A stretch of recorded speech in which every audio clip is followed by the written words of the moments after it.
Hello students. We have studied about gas pressure equation.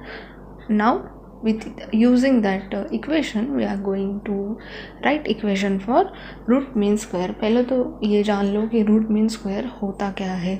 तो हमने एक एवरेज वेलोसिटी निकाली थी मॉलिक्यूल्स की along x axis, y axis और z axis, right.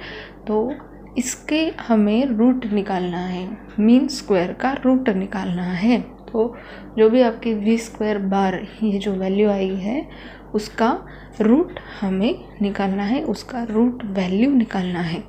Hope so you are understanding this. तो जो प्रेशर इक्वेशन था उसको लिया है यहाँ पे हमने, P is equal to 1/3 N/V/M V square. So equation becomes PV is equal to 1/3 NmV square. So P is standing as pressure of that gas, V is standing as volume, N is standing as number of molecules, M momentum, and V square bar it is indicating average velocity. तो यहाँ पे निकालना क्या है हमें, root mean square. इसकी वजह से जो भी मीन स्क्वायर है वो चला जाएगा लेफ्ट हैंड साइड में and remaining parameters will come to right hand side and they will form another equation which is V square bar is equal to PV 3PV by 3PV by NM. So हमने ideal gas equation के बारे में पढ़ा है can you recall के questions में. तो वहाँ पे आपकी आइडियल गैस इक्वेशन होती है PV is equal to NRT. तो instead of PV now we are taking NRT. So it becomes, this equation becomes 3 NRT by NM. Hope so you are understanding this.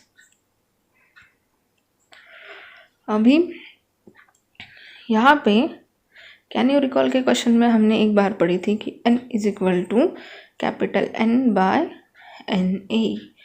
तो जो भी आपकी gas molecules होती है these are N by Avogadro's number. तो वही वो जो फॉर्मूला है वही आप स्मॉल n में डालोगे. स्मॉल n में स्मॉल n की जगह पे वो सब्स्टिट्यूट करोगे. तो equation becomes 3 NRT by Na N into M. तो ये वाला जो NM है ये चला जाएगा नीचे या फिर इन दोनों का मल्टीप्लिकेशन होगा. तो NN will get cancel, capital N will get cancelled, this N will get cancelled and new equation forms here 3RT by NAM. So taking square root now, so root of V square is equal to root of 3RT NAM. तो यहाँ पे जो root है उसको हम लिखेंगे V suffix RMS. RMS standing as root mean square. Hope so you are understanding this. And NAM की जगह पे हमने यहाँ पे लिखा है M suffix 0. तो M suffix 0 ये मोलर मास को इंडिकेट करता है.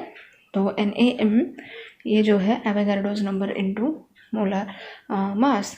तो जितना भी आपके molecules है into Avogadro's number it will give you molar mass. So in this way we are able to calculate VRMS. So in next session we are going to see interpretation of interpretation of temperature in kTg. But in this session we have seen that how root mean square is formed. So root mean square मतलब simply यही है कि pressure gas equation में जो भी आपने average velocity निकाली है वो है आपकी mean velocity for those molecules which are moving along any axis, right.